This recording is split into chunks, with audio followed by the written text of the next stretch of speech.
नमस्कार दोस्तों, मैं साक्षी सिंह लेकर आई हूँ धर्मवीर भारती द्वारा रचित उपन्यास गुनाहों का देवता भाग 4। चंदर स्टडी रूम में गया और मेज पर बैठ गया। कोट उतारकर उसने खूंटी पर टांग दी और नक्शा देखने लगा। पास में एक छोटी सी चीनी की प्याली में चाइना इंक रखी थी और मेज पर पानी। उसने 2 बूंद पानी डालकर चाइना इंक घिसनी शुरू की कि इतने में सुधा कमरे में दाखिल हुई। सुनो, उसने चारों ओर देखकर बड़े सशंकित स्वरों में कहा और फिर झुककर चंदर के कान के पास मुंह लगाकर कहा, चावल की नान खटाई खाओगे? ये क्या भला है? चंदर ने इंक घिसते घिसते पूछा। बड़ी अच्छी चीज होती है, पापा को बहुत अच्छी लगती है। आज हमने सुबह अपने हाथ से बनाई थी। ये लो, खाओगी? सुधा ने बड़े दुलार से पूछा। ले आओ, चंदर ने कहा। ले आए हम, लो। और सुधा ने अपने आंचल में लिपटी हुई 2 नान खटाई निकालकर मेज पर रख दी। अरे, तस्तरी में क्यों नहीं लाई? सब धोती में घी लग गया। इतनी बड़ी हो गई, सहूर नहीं है जरा सा, चंदर ने बिगड़ कर कहा। छिपा करके लाए हैं, फिर ये सकरी होती है कि नहीं? चौकी के बाहर कैसे लाते? तुम्हारे लिए तो लाए हैं और तुम ही बिगड़ रहे हो।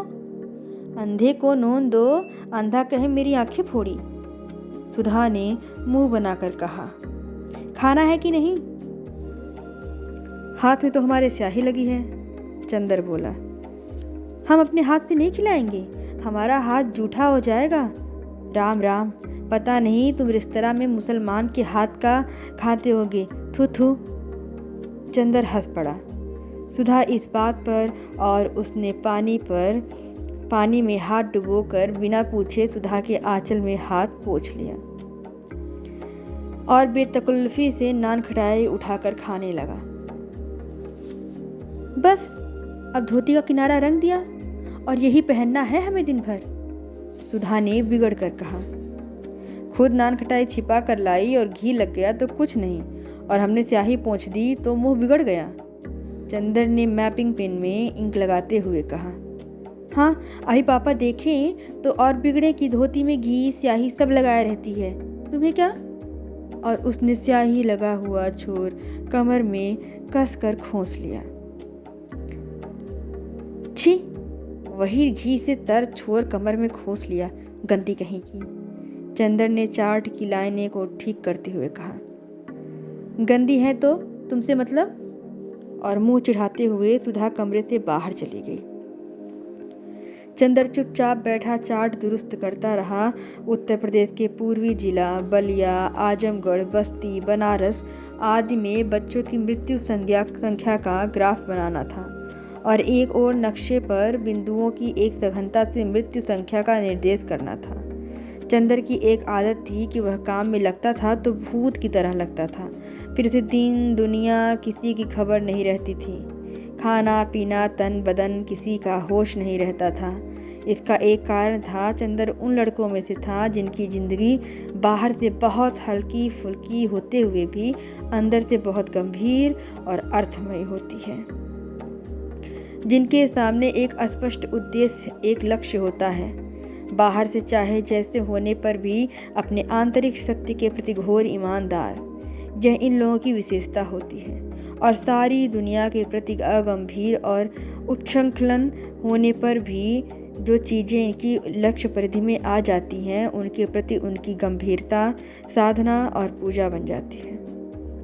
इसलिए बाहर से इतना व्यक्तिवादी और सारी दुनिया के प्रति निरपेक्ष और लापरवाह दिख पड़ने पर भी वह अंतरतम से समाज और युग को, अपने आसपास के जीवन और व्यक्तियों के प्रति अपने को बेहद उत्तरदायी अनुभव करता था।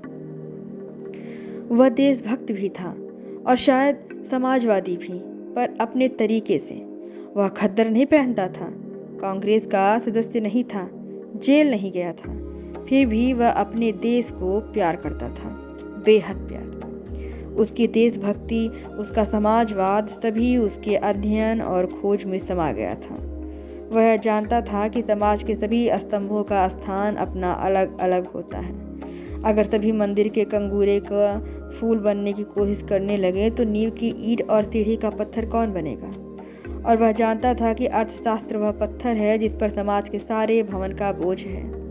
और उसने निश्चय किया था कि अपने देश, अपने युग के आर्थिक पहलू को वह खूब अच्छी तरह से अपने ढंग से विश्लेषण करके देखेगा और उसे आशा थी कि वह एक दिन ऐसा समाधान खोज निकालेगा कि मानव की बहुत सी समस्याएं हल हो जाएंगी और आर्थिक और राजनीतिक क्षेत्र में आदमी खूंखार जानवर बन गया है तो एक दिन दुनिया उसकी एक आवाज़ पर देवता बन सकेगी।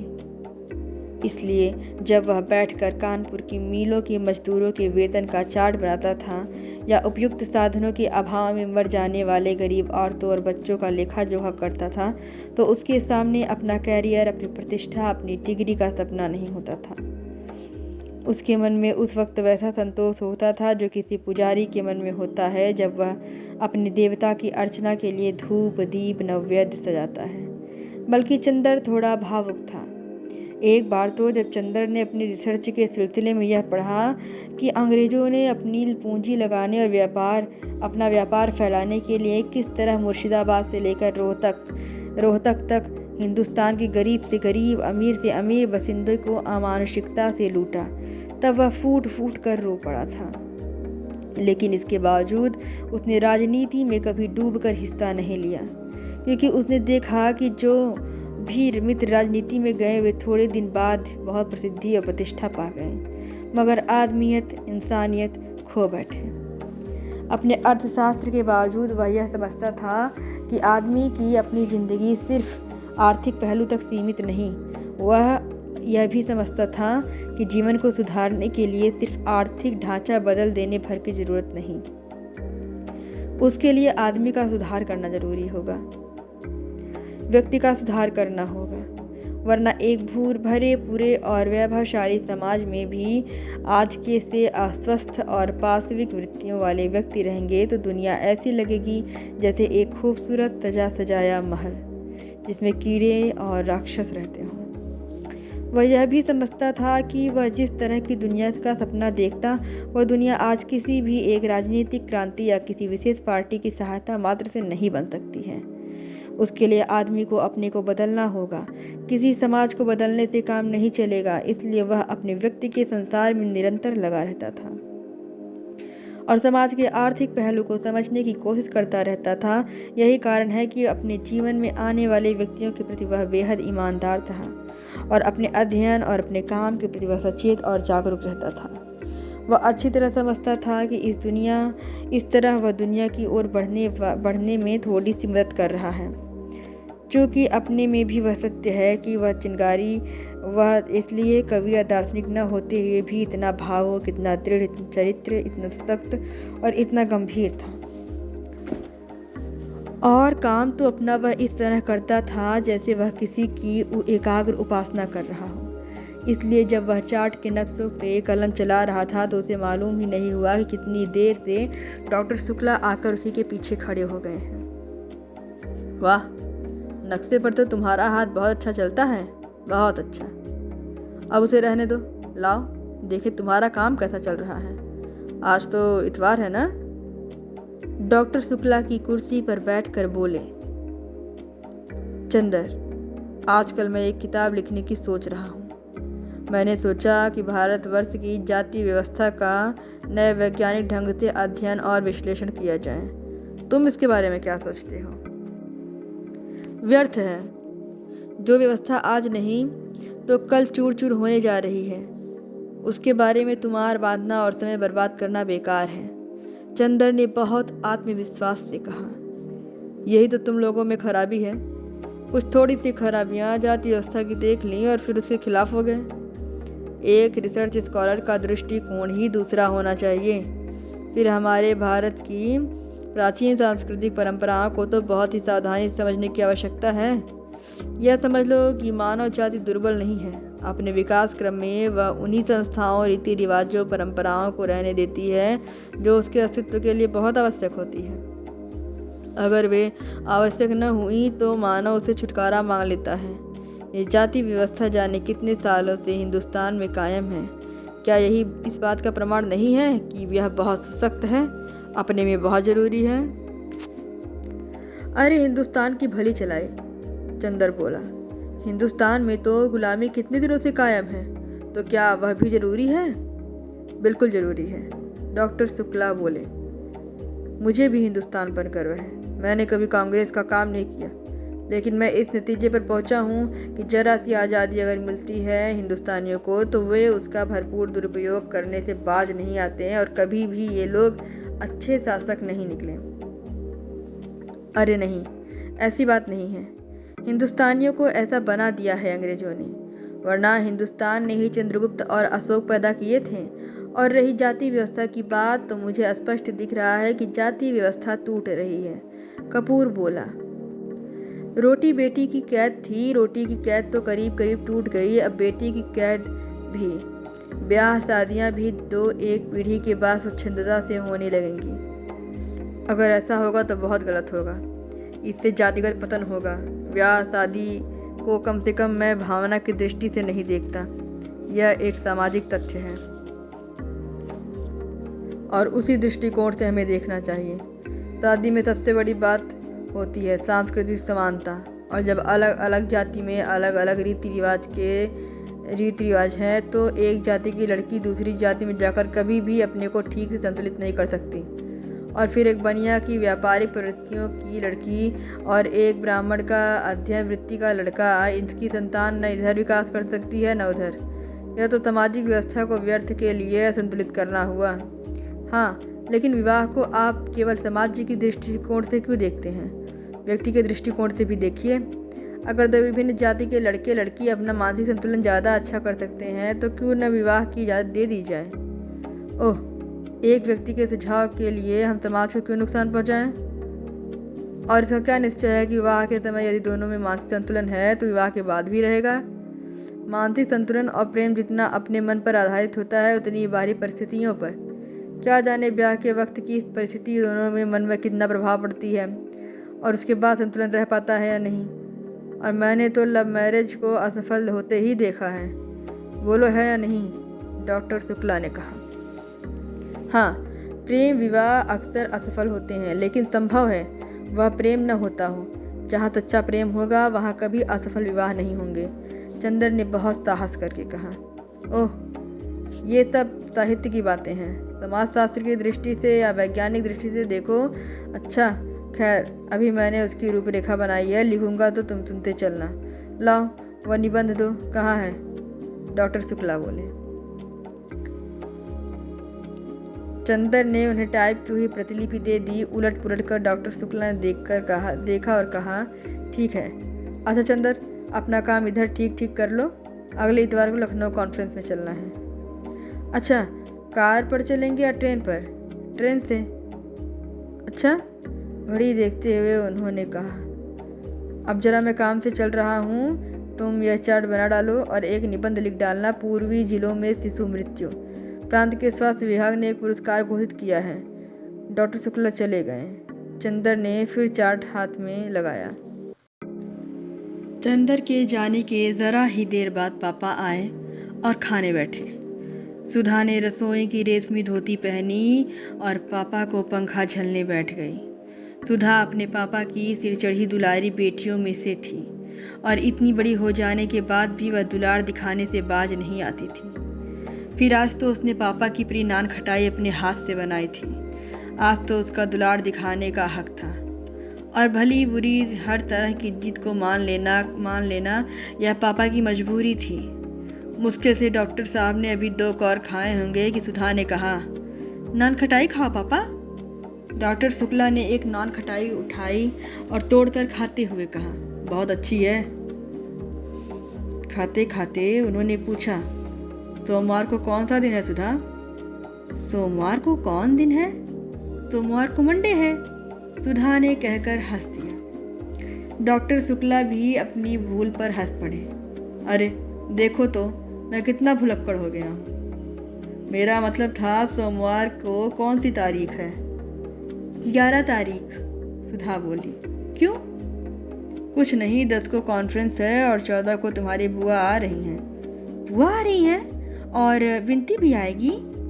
हाँ, उसी को तो पहुंचाने आ रही है। विदुषी का केंद्र यही तो है। हाँ, अब तो विनती 3 महीने यहीं रहेगी। पापा, अब विनती को यहीं बुला लो, मैं तो बहुत अकेली रहती हूँ। हाँ, अब तो जून तक यहीं रहेगी, फिर जुलाई में उसकी शादी होगी, डॉक्टर शुक्ला ने कहा। अरे, अभी से? अभी उसकी उम्र ही क्या है? सुधा बोली। क्यों, तेरे बराबर है? अब तेरे लिए भी तेरी बुआ ने लिखा है। नहीं पापा, हम ब्याह नहीं करेंगे, सुधा ने मचल कर कहा। तब? बस हम पढ़ेंगे, FA कर लेंगे, फिर BA, फिर MA, फिर रिसर्च, फिर बराबर पढ़ते जाएंगे, फिर एक दिन हम भी तुम्हारे बराबर हो जाएंगे। क्यों पापा? पागल नहीं तो। बातें तो सुनो इसकी। ला, 2 नान खटाई और दे, शुक्ला हंसकर बोले। नहीं, पहले तो कबूल दो कि आप मेरा ब्याह नहीं करेंगे, तभी नान खटाई देंगे। सुधा ने 2 नान खटाइयाँ हाथ में उठाकर कहा। ला, रख। नहीं, पहले बता दो। अच्छा, नहीं करेंगे। सुधा ने दोनों नान खटाइयाँ रखकर पंखा झलना शुरू किया। इतने में फिर नान खटाइयाँ खाते हुए डॉक्टर शुक्ला बोले, तेरी सास तुझे देखने आएगी तो यही नान खटाइयाँ तुमसे बनवा कर खिलाएंगे। फिर वही बात, सुधा ने पंखा पटक कर कहा। अभी तुम वादा कर चुके हो कि ब्याह नहीं करेंगे। हाँ, ब्याह नहीं करूँगा, यह तो कह दिया मैंने, लेकिन तेरा ब्याह नहीं करूँगा, यह मैंने कब कहा? फिर झूठ बोल गए तुम, सुधा बोली। अच्छा, चलो, महाराजी ने डांट कर कहा। इतनी बड़ी बिटिया हो गई, मारे दुलार के बररानी जात है। महाराजिन पुरानी थी और सुधा को डांटने का पूरा हक था, और सुधा भी उसका बहुत लिहाज करती थी। वह उठी और चुपचाप कमरे में जाकर लेट गई। 12 बज रहे थे। वह लेटी लेटी कल रात के बारे में सोचने लगी। क्लास में क्या मज़ा आया था। कल गेसु कितनी अच्छी लड़की है। इस वक्त गेसु के यहाँ खाना पीना हो रहा होगा और फिर सब लोग मिलकर गाएंगे। कौन जाने, शायद दोपहर में कव्वाली भी हो। इन लोगों के यहाँ कव्वाली इतनी अच्छी होती है, सुधा सुन नहीं पाएगी। और गेसु ने भी कितना बुरा माना होगा, और यह सब चंदर की वजह से। चंदर हमेशा उसके आने जाने, उठने बैठने में कतर विरोध करता रहता है। एक बार वह अपने मन से लड़कियों के साथ पिकनिक में चली गई तो वहीं चंदर के बहुत से दोस्त भी थे। एक दोस्त ने जाकर चंदर से न जाने क्या कह दिया कि चंदर उस पर बिगड़ गया, और सुधा कितनी रोई थी उस दिन। यह चंदर बहुत खराब है। सच पूछो तो अगर कभी कभी वह सुधा का कहना मान लेता तो उससे 2 गुना सुधा पर रोब जमाता और सुधा को रुला रुला कर मार डालता है, और खुद अपने आप दुनिया भर में घूमेंगे। अपना काम होगा तो चलो सुधा अभी करो फौरन, और सुधा का काम होगा तो अरे भाई क्या करें, भूल गए, अब आज ही देखो सुबह 8 बजे आए हैं, अब देखो 2 बजे भी जनाब आते हैं या नहीं, और कह कर गए हैं कि 2 बजे तक के लिए तो 2 बजे तक सुधा को चैन नहीं पड़ेगी, न नींद आएगी न किसी काम में तबीयत लगेगी। लेकिन अब ऐसे काम कैसे चलेगा? इम्तहान को कितने थोड़े दिन रह गए हैं और सुधा की तबीयत सिवा पोइट्री के कुछ और पढ़ने में लगती ही नहीं। कब से वह चंदर से कह रही है थोड़ा ऐसा इकोनॉमिक्स पढ़ा दो, लेकिन ऐसा स्वार्थी है कि बस चाय पी ली, नान खटाई खा ली, रुला लिया और फिर अपने मस्त साइकिल पर घूम रहे हैं। यह सब सोचते सोचते सुधा को नींद आ गई, और 3 बजे जब गेसु आई तो भी सुधा सो रही थी। पलंग के नीचे DMC का गोला खुला हुआ था और तकिए के पास क्रोसिया पड़ी थी। सुधा थी बड़ी प्यारी, बड़ी खूबसूरत, और ख़ास तौर से उसकी पलकें तो अपराजिता के फूलों को मात करती थी, और थी इतनी गोरी गुदकारी कि कहीं पर दबा दो तो फूल खिल जाए। मुंगियाँ होठों पर जाने कैसा अछूता गुलाब मुस्कुराता था, और बाहें तो जैसे बेले की पंखुड़ियों की बनी हो। गेसु आई। उसके हाथ में मिठाई थी जो उसकी माँ ने सुधा के लिए भेजी थी। वह पल भर खड़ी रही और फिर उसने मिठाई को मेज पर रख दिया और क्रोसिया से सुधा की गर्दन गुदगुदाने लगी। सुधा ने करवट बदल दी। गेसु ने नीचे पड़ा हुआ डोरा उठाया और आहिस्ता से उसकी चुटिला डोरी में एक छोर से बांधकर दूसरा छोर मेज के पाए से बांध दिया और उसके बाद बोली, सुधा, सुधा उठो। सुधा चौंक कर उठ गई और आंखें मलते मलते बोली, अब 2 बजे हैं, लाए उन्हें या नहीं? ओहो, उन्हें लाए या नहीं? किसे बुलाया था रानी? 2 बजे? जरा हमें भी तो बताओ, हमें भी तो मालूम हो। गेसु ने बाह में चुटकी काटते हुए पूछा। ओफो, सुधा बाह झटक कर बोली, मार डाला बेदर्द कहेगी, ये सब अपने उन्हीं अख्तर मियाँ को दिखाया कर। और जो ही सुधा ने सिर ढकने के लिए पल्ला उठाया तो देखा कि चोटी डोर में बंधी हुई थी। इसके पहले किसी सुधा कुछ कहे, गेसु बोली, या शर्म, जरा पढ़ाई तो देखो। मैंने तो सुना था कि नींद न आए इसलिए लड़के अपनी चोटी खूंटी में बांध लेते हैं, पर यह नहीं मालूम था कि लड़कियां भी अब वही करने लगी हैं। सुधा ने चोटी से डोर खोलते हुए कहा, मैं ही सिताने को रह गई हूँ, अख्तर मियाँ की चोटी बांधकर नचाना उन्हें? अभी से बेताब क्यों हुए जाती है? अरे रानी, उनकी चोटी कहाँ, मियाँ हैं मियाँ। चोटी न सही, दाढ़ी सही। दाढ़ी? खुदा खैर करे, मगर वो दाढ़ी रख लें तो मैं उनसे मोहब्बत तोड़ लूँ। सुधा हंसने लगी। ले, अम्मी ने तेरे लिए मिठाई भेजी है, तू आई क्यों नहीं? क्या बताऊँ कुछ नहीं, कब आएगी तू? गेसु, सुनो, इसी मंगल, नहीं, बृहस्पतिवार को बुआ आ रही हैं। वो चली जाएंगी तब आऊँगी मैं। अच्छा, अब मैं चलूँ, अभी कामनी और प्रभा के यहाँ मिठाई पहुँचानी है। गेसु मुड़ते हुए बोली। अरे बैठो भी। सुधा ने गेसु की ओढ़नी पकड़कर उसे खींचकर बिठलाते हुए कहा, अभी आए हो, बैठे हो, दामन संभाला है।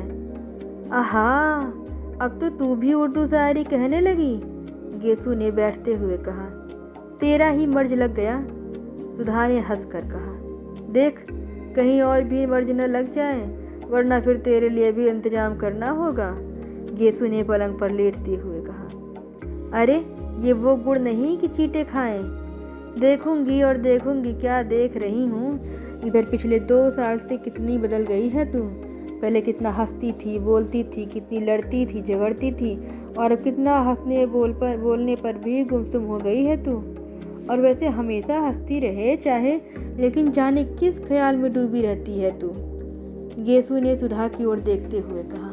धत, पगली कहीं की, सुधा ने गेसु के एक हल्की सी चपत मार कर कहा। ये सब तेरे ख्याली पुलाव हैं, मैं किसी के ध्यान में डूबूंगी नहीं, ये हमारे गुरु ने नहीं सिखाया। गुरु तो किसी के नहीं सिखाते सुधा रानी, बिल्कुल सच। क्या कभी तुम्हारे मन में किसी के लिए मोहब्बत नहीं जागी? गेसु ने बहुत गंभीरता से पूछा। देख गेसु, तुझसे मैंने आज तक तो कभी कुछ नहीं छिपाया, न शायद कभी छिपाऊंगी। अगर कभी कोई बात होती तो तुझसे छिपती नहीं, और रहा मोहब्बत का तो सच पूछ तो मैंने जो कुछ भी कहानियों में पढ़ा है, न किसी को देखकर तो मैं रोने लगूं, न गाने लगूं, न पागल हो जाऊं, और यह सब कभी मुझे हुआ भी नहीं। और रही कविताएं तो उनमें की बातें मुझे अच्छी लगती हैं। कीट्स की कविताएं पढ़कर ऐसा लगता है अगर कि मेरी नसों का कतरा कतरा आंसू बनकर छलने वाला है, अगर मेरे नसों का कतरा कतरा आंसू बनकर छलकने वाला है, लेकिन वह महज कविता का असर होता है। महज कविता का असर? गेसु ने पूछा। कभी किसी खास आदमी के लिए तेरे मन में हंसी या आंसू नहीं उमड़ते? कभी अपने मन को जांच कर तो देख, कहीं तेरी नाजुक ख्याली के पर्दे में किसी एक की सूरत तो नहीं छिपी है? नहीं गेसु बानो, नहीं, इसमें मन को जांचने की क्या बात है? ऐसी बात होती और मन किसी के लिए झुकता तो क्या खुद मुझे मालूम नहीं होता? सुधा बोली। लेकिन तुम ऐसा क्यों सोचती हो? बात यह है सुधी, गेसु ने सुधा को अपनी गोद में खींचते हुए कहा। देखो, तुम मुझसे इल्म में ऊंची हो, तुमने अंग्रेजी शायरी छान डाली है, लेकिन जिंदगी ने जितना मुझे साबिका पढ़ाया अभी तुम नहीं पढ़ पाई हो।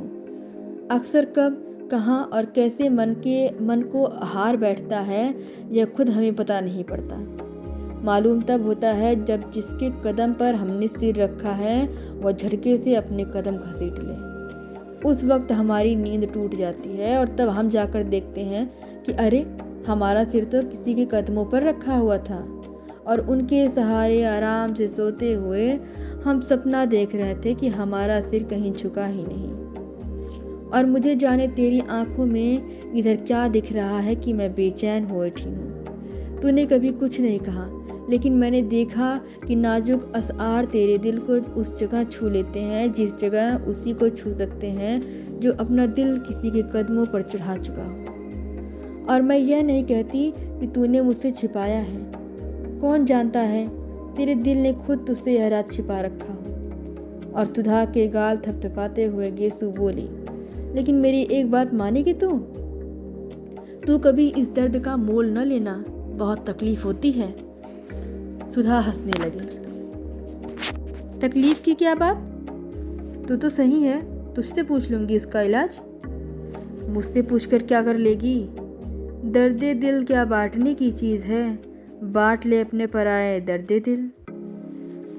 नहीं, तू बड़ी सुकुमार है, तू इन तकलीफों के लिए नहीं बनी मेरी चंपा। और गेसु ने उसका सिर अपनी छाती में छिपा लिया। टन से घड़ी ने 3:30 बजाए। सुधा ने अपना सिर उठाया और घड़ी की ओर देखकर कहा, ओफो, 3:30 बज गए और अभी तक गायब। किसके इंतजार में बेताब है तू? गेसु ने उठकर पूछा। बस दर्दे दिल, मोहब्बत, इंतजार, बेताबी, तेरे दिमाग में तो यही सब भरा रहता है आजकल। वही तू सबको समझती है। इंतजार नहीं, चंदर अभी मास्टर लेके आएंगे, अब इम्तिहान कितना नज़दीक है। हाँ, ये तो सच है। और अभी तक मुझसे पूछ क्या पढ़ाई हुई है। असल बात तो यह है कि कॉलेज में पढ़ाई हो तो घर में पढ़ने में मन लगे, और राजा कॉलेज में पढ़ाई होती नहीं। इससे अच्छा सीधे यूनिवर्सिटी में बीए करते तो अच्छा था। मेरी तो अम्मी ने कहा कि वहाँ लड़के पढ़ते हैं, वहाँ नहीं भेजूंगी। लेकिन तू क्यों नहीं गई? मुझे भी चंदर ने मना कर दिया था, सुधा बोली। सहसा गेसु ने एक क्षण को सुधा की ओर देखा और कहा, सुधी, तुझसे एक बात पूछूं? हाँ। अच्छा, जाने दे, पूछो ना। नहीं, पूछना क्या, खुद जाहिर है। क्या? कुछ नहीं, पूछो ना। अच्छा, फिर कभी पूछ लेंगे, अब देर हो रही है, आधा घंटा हो गया, कोचवान बाहर खड़ा है। सुधा गेसु को पहुंचाने बाहर तक आई। कभी हसरत को लेके आओ, सुधा बोली। अब पहले तुम आओ, गेसु ने चलते चलते कहा। हाँ, हम तो बिनती को लेकर आएंगे और हसरत से कह देना, तभी उसके लिए तोहफा लाएंगे। अच्छा, सलाम। और गेसु की गाड़ी मुश्किल से फाटक के बाहर गई होगी कि साइकिल पर चंदर आते हुए दिख पड़ा। सुधा ने बहुत गौर से देखा कि उसके साथ कौन है, मगर वह अकेला था। सुधा सचमुच झल्ला गई। आखिर लापरवाही की हद होती है। चंदर को दुनिया भर के काम याद रहते हैं, एक सुधा से जाने क्या खार खाए बैठा है कि सुधा का काम कभी नहीं करेगा। इस बात पर सुधा कभी कभी दुखी हो जाती है और घर में किसी से वह कहे काम के लिए। खुद कभी बाजार नहीं जाती। नतीजा यह होता है कि वह छोटी से छोटी चीज़ के लिए मोहताज होकर बैठ जाती है। और काम नौकरी से करवा भी ले, पर अब मास्टर तो नौकर नहीं ढूंढवा जा सकता ना। ऊन तो नौकर नहीं पसंद कर सकता, किताबें तो नौकर नहीं ला सकता, और चंदर का यह हाल है। इस बात पर कभी कभी उसे रुलाई आ जाती है। चंदर ने आकर बरामदे में साइकिल रखी और सुधा का चेहरा देखते ही वह समझ गया। काहे मुंह बना है? 5 बजे मास्टर साहब आएंगे तुम्हारे, अभी उन्हीं के यहाँ से आ रहे हैं। बिसरिया को जानती हो? वही आएंगे। और उसके बाद चंदर सीधा स्टडी रूम में पहुंच गया। वहां जाकर देखा तो आराम कुर्सी पर बैठे डॉक्टर शुक्ला सो रहे हैं। अतः उसने अपना चार्ट और पेन उठाया और ड्राइंग रूम में आकर चुपचाप काम करने लगा। बड़ा गंभीर था वह। जब इंक घोलने के लिए उसने सुधा से पानी नहीं मांगा और खुद गिलास लाकर आंगन में पानी लेने लगा, तब सुधा समझ गई कि आज दिमाग कुछ बिगड़ा है। वह एकदम तड़प उठी। क्या करे वह? वैसे चाहे वह चंदर से कितना ही ढीठ क्यों न हो, पर चंदर गुस्सा रहता था तब सुधा की रूह कांपती थी। उसकी हिम्मत नहीं पड़ती थी कि वह कुछ भी कहे, लेकिन अंदर ही अंदर वो इतनी परेशान हो उठती थी कि बस। कई बार वह किसी न किसी बहाने से ड्राइंग रूम में गई, कभी गुलदस्ता बदलने, कभी मेज पोस्ट बदलने, कभी अलमारी में कुछ रखने, कभी अलमारी में से कुछ निकालने, लेकिन चंदर अपने चार्ट में निगाह गड़ाए रहा। उसने सुधा की ओर देखा तक नहीं। सुधा की आंख में आंसू छलक आया और वह चुपचाप अपने कमरे में चली गई और लेट गई। थोड़ी देर वह पड़ी रही। पता नहीं क्यों वह फूट फूट कर रो पड़ी। खूब रोई और फिर मुंह धोकर आकर पढ़ने की कोशिश करने लगी। जब हर अक्षर में उसे चंदर का उदास चेहरा नजर आने लगा तो उसने किताब बंद करके रख दी और ड्राइंग रूम में गई। चंदर ने चार्ट बनाना भी बंद कर दिया था और कुर्सी पर सिर टेके छत की ओर देखता हुआ जाने क्या सोच रहा था। वह जाकर सामने बैठ गई तो चंदर ने चौंक कर सिर उठाया और फिर चार्ट को सामने खिसका लिया। सुधा ने बड़ी हिम्मत करके कहा, चंदर क्या? बड़े भर्राए गले से चंदर बोला, इधर देखो। सुधा ने बड़े दुलार से कहा, क्या है? चंदर ने उधर देखते हुए कहा, अरे सुधा, तुम रो क्यों रही हो? हमारी बात पे नाराज हो गए तुम? हम क्या करें, हमारा स्वभाव ही ऐसा हो गया है। पता नहीं क्यों तुम पर इतना गुस्सा आ जाता है। सुधा के गाल पर 2 बड़े बड़े मोती ढलक आए। अरे पगली, मालूम होता है तुम्हारा तो दिमाग बहुत जल्दी खराब हो जाएगा। हमने तुमसे कुछ कहा है? कह लेते तो हमें संतोष हो जाता। हमने कभी कहा कि तुमसे कि तुम कहा मत करो, गुस्सा मत हुआ करो, मगर तुम तो फिर गुस्सा मन ही मन में छिपाने लगते हो। इसी पर हमें रुलाई आ जाती है। नहीं सुधी, तुम्हारी बात नहीं थी और हम गुस्सा भी नहीं थे। पता नहीं क्यों मन बड़ा भारी सा था। क्या बात है? अगर बता सको तो बताओ, वरना हम कौन है तुमसे पूछने वाले। सुधा ने बड़े करुण स्वर में कहा, तो तुम्हारा दिमाग खराब हुआ? कभी हमने तुमसे कोई बात छिपाई? जाओ अच्छी लड़की की तरह मुंह धो के आओ। सुधा उठी और मुंह धोकर आकर बैठ गई। अब बताओ क्या बात थी? कोई एक बात हो तो बताएं। पता नहीं तुम्हारे घर से गए तो एक न एक ऐसी बात होती गई कि मन बड़ा उदास हो गया। आखिर फिर भी कोई बात तो हुई होगी। बात यह हुई कि तुम्हारे यहाँ से मैं घर खाना खाने, वहाँ देखा चाचा जी आए हुए हैं। उनके साथ कोई साहब और हैं। खैर बड़ी खुशी हुई। खाना वाना खाकर जब बैठे तब मालूम हुआ कि चाचा जी मेरा ब्याह तय करने के लिए आए हैं और साथ वाले साहब मेरे होने वाले ससुर हैं। जब मैंने इनकार कर दिया तो बहुत बिगड़ कर चले गए और बोले, हम आज से तुम्हारे लिए मर गए हैं, तुम हमारे लिए मर गए। तुम्हारी माताजी कहाँ हैं? प्रतापगढ़ में। लेकिन वो तो सौतेली हैं और वो चाहती ही नहीं कि मैं घर लौटूं। लेकिन चाचा जी जरूर आज तक मुझसे कुछ मोहब्बत करते थे, आज वह भी नाराज होकर चले गए। सुधा कुछ देर तक सोचती रही, फिर बोली, तो चंदर तुम शादी क्यों नहीं कर लेते? नहीं सुधा, शादी नहीं करनी है मुझे। मैंने देखा है कि जिसकी शादी हुई कोई भी सुखी नहीं हुआ, सभी का भविष्य बिगड़ गया। और क्यों एक तवालत पानी जाने कैसे लड़की हो, क्या हो, तो उसमें क्या? पापा से कहो उस लड़की को जाकर देख लें। हम भी पापा के साथ चले जाएंगे। अच्छी हो तो कर लो ना चंदर, फिर यहीं रहना, हमें अकेले भी नहीं लगेगा। क्यों? नहीं जी, तुम तो समझती नहीं हो। जिंदगी निभानी है, कोई गाय भैंस नहीं खरीदना है। चंदर ने हंसकर कहा, आदमी एक दूसरे को समझे बूझे प्यार करे तब ब्याह की भी कोई माने है, तो उसी से कर लो ब्याह जिससे प्यार करते हो। चंदर ने कुछ जवाब नहीं दिया। बोलो, चुप क्यों हो गए? अच्छा तुमने किसी को प्यार किया चंदर? क्यों, बताओ ना। शायद नहीं। बिल्कुल ठीक, हम भी यही सोच रहे थे। सुधा बोली, क्यों? ये क्यों सोच रही थी? इसलिए कि तुमने किया होता तो तुम हमसे थोड़ी ही छिपाते और हमें ज़रूर बताते, और नहीं बताया तो हम समझ गए कि अभी तुमने किसी से प्यार नहीं किया।